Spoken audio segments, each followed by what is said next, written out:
It was a crisp autumn morning in Manhattan when the news broke that shook the city's elite. Nathaniel Carter, the billionaire real estate tycoon, had been found dead in his opulent penthouse. The details were murky, but one thing was clear: this wasn't just another high-profile death. The circumstances surrounding it hinted at something far more sinister, a tale of passion, power, and betrayal that would grip the nation for weeks to come. Nathaniel Carter, 52, was the quintessential American success story. He had built his empire from the ground up, turning a small inheritance into a multi-billion-dollar real estate conglomerate. He was admired for his business acumen and known for his philanthropy, funding everything from art museums to children's hospitals. But like many men in his position, Nathaniel had his secrets. Maddie Hayes, 29, was everything Nathaniel's wife, Eleanor, wasn't. Young, vibrant, and ambitious, Maddie had started as a secretary at Carter Enterprises, but quickly caught Nathaniel's eye. What began as harmless flirtation soon developed into a torrid affair, hidden from the prying eyes of the media and, more importantly, from Eleanor. The affair had been going on for nearly a year, fueled by stolen moments in the office and clandestine meetings in luxury hotels. Maddie was infatuated with Nathaniel's power and wealth, and he, in turn, was captivated by her youth and beauty. But as with all secrets, theirs came with a price. Eleanor Carter, 50, was no fool. A former lawyer turned philanthropist, she was well versed in Nathaniel's habits. She had stood by his side for nearly 3 decades, helping him build his empire while raising their 2 children. But lately, Eleanor had noticed a change. Nathaniel had become more distant, his business trips more frequent. The late-night phone calls and hushed conversations were hard to ignore. Eleanor's suspicions grew until she could no longer dismiss them. She hired a private investigator to follow Nathaniel, and within days, her worst fears were confirmed. Photos of Nathaniel and Maddie, locked in a passionate embrace, were delivered to her doorstep. Eleanor's world crumbled as the betrayal became undeniable. But Eleanor was not a woman to be trifled with. Beneath her refined exterior lay a steely determination. She wasn't about to let Maddie Hayes take everything she had worked so hard to build. So, she bided her time, carefully planning her next move. On the evening of October 12, 2023, Nathaniel hosted a small gathering at his penthouse to celebrate a major business deal. The guest list was exclusive, including only a handful of close associates and, of course, Maddie, under the guise of his personal assistant. The night was filled with laughter, champagne, and the glittering lights of the New York skyline. But beneath the surface, tensions simmered. Eleanor arrived late, her entrance causing a noticeable shift in the room's atmosphere. She was impeccably dressed, exuding the poise and grace that had made her a fixture in high society. Nathaniel's smile faltered when he saw her, but he quickly recovered, welcoming her with open arms. Maddie, meanwhile, watched the interaction from across the room, her expression unreadable. As the evening wore on, Eleanor and Nathaniel managed to keep up appearances, but the strain was evident. Maddie, sensing the undercurrent of hostility, excused herself and made her way to the study, needing a moment to collect her thoughts. She had known about Eleanor, of course, but seeing her in person was something else entirely. A few minutes later, Nathaniel joined her in the study. He closed the door behind him, his face a mixture of guilt and frustration. "What are you doing here, Maddie?" he asked, his voice low. "I couldn't stay out there," she replied, her eyes pleading. "Not with her watching us like that." Nathaniel sighed, running a hand through his hair. "You knew this wouldn't be easy." Maddie took a step closer, her voice trembling. "You promised me, Nathaniel. You said you'd leave her." Nathaniel hesitated, glancing toward the closed door. "It's complicated, Maddie. We need more time." "Time?" she scoffed, her frustration boiling over. "You're just scared. You'll never leave her, will you?" Before Nathaniel could respond, the door to the study burst open. Eleanor stood in the doorway, her eyes cold and calculating. "So,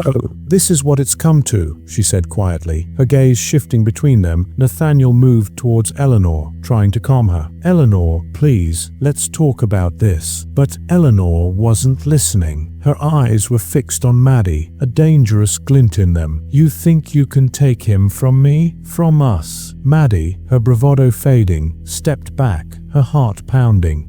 I didn't mean to. Eleanor's laugh was sharp, almost bitter. Of course you didn't. You're just a silly little girl playing a dangerous game. Nathaniel reached for Eleanor, but she pulled away, her face a mask of anger and pain. You don't get to touch me, Nathaniel. Not after this. She turned on her heel and left the room, leaving Nathaniel and Maddie in stunned silence. Maddie's hands shook as she looked at Nathaniel, her eyes wide with fear. What are we going to do? Nathaniel didn't answer. He stared at the door, a sinking feeling in his stomach. This was no longer just an affair. This was war. The morning after the party, Nathaniel's mind was racing. He had hardly slept, haunted by Eleanor's words and the fear of what she might do. Maddie had called him several times, but he couldn't bring himself to answer. He needed to think. He needed a plan to his office. Nathaniel sat at his desk, staring blankly at the city skyline. The empire he had built now felt fragile, teetering on the edge of collapse. If Eleanor went public with the affair, it wouldn't just ruin his marriage. It could destroy his reputation, his business, everything. He knew he had to act, but he was trapped between his loyalty to his wife and his desire to be with Maddie. The intercom buzzed, jolting him from his thoughts. It was his assistant. Mr. Carter, Mrs. Carter is here to see you. Nathaniel's heart skipped a beat. He hadn't expected Eleanor to confront him so soon. He took a deep breath, trying to steady himself. Send her in. Eleanor entered, her expression calm, but her eyes cold. She closed the door behind her and took a seat, crossing her legs elegantly. We need to talk. Nathaniel nodded, swallowing hard. Eleanor, I'm sorry. I know I've hurt you, but she held up a hand, silencing him. I don't want your apologies, Nathaniel. I want to know what you plan to do about this. He hesitated, the words caught in his throat.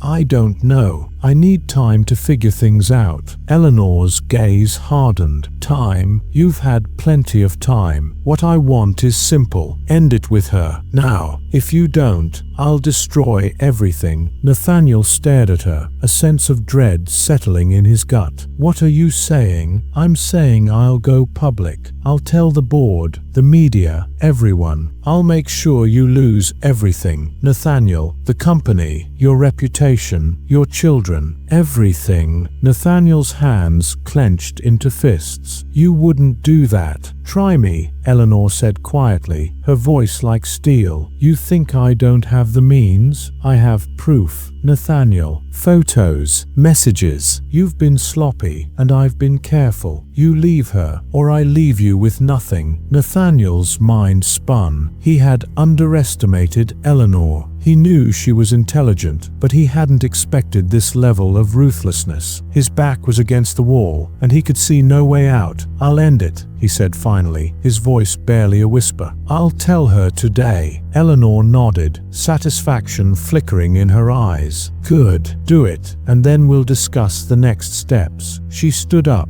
smoothing her skirt. And Nathaniel, don't think for a second that I won't follow through. You've humiliated me, and I won't forgive that. With that, she turned and walked out, leaving Nathaniel feeling more trapped than ever that afternoon. Nathaniel called Maddie, asking her to meet him at his penthouse. His voice was strained, and Maddie sensed something was wrong, but she agreed. When she arrived, Nathaniel was already waiting, his face pale and drawn. What's going on? Maddie asked, worry lacing her tone. Nathaniel took her hands in his eyes filled with regret. Maddie, we have to end this. Her heart stopped. What do you mean? It's Eleanor. She knows everything. She has proof, and she's threatening to go public to destroy me. I can't let that happen. Maddie pulled her hands away, shock and betrayal washing over her. So, that's it? You're just going to walk away? I don't have a choice, Nathaniel said desperately. She'll ruin me, Maddie. I can't lose everything. Tears welled up in Maddie's eyes. And what about me? What am I supposed to do? Nathaniel looked away, his guilt evident. I'm sorry. I really am. But this has to end. Maddie stood there, numb, as Nathaniel's words sank in. The man she had thought would change her life was abandoning her, leaving her with nothing but shattered dreams. She turned and left the penthouse, the door slamming behind her. Nathaniel slumped against the wall, his heart heavy. He had done what he had to do, but it felt like a part of him had died. He poured himself a drink, trying to drown the guilt, but the sense of dread remained. As he stood there, staring at the city lights, he heard a noise from the hallway. He turned, expecting to see Maddie, but it was Eleanor, her expression unreadable. "You did it, didn't you?" she asked softly. Nathaniel nodded, his throat tight. "It's over." Eleanor stepped closer, her gaze fixed on him. "Good, because I meant what I said. Nathaniel, I won't let you ruin everything we've built." Before Nathaniel could respond, she reached into her coat pocket and pulled out a small vial. His eyes widened in confusion as she held it up. "What is that?" he asked, his voice shaky. Eleanor's smile was cold. "Insurance." In one swift motion, she opened the vial and poured the contents into his drink. Nathaniel stumbled back, shock and fear coursing through him. "What the hell are you doing?" he shouted, his voice cracking.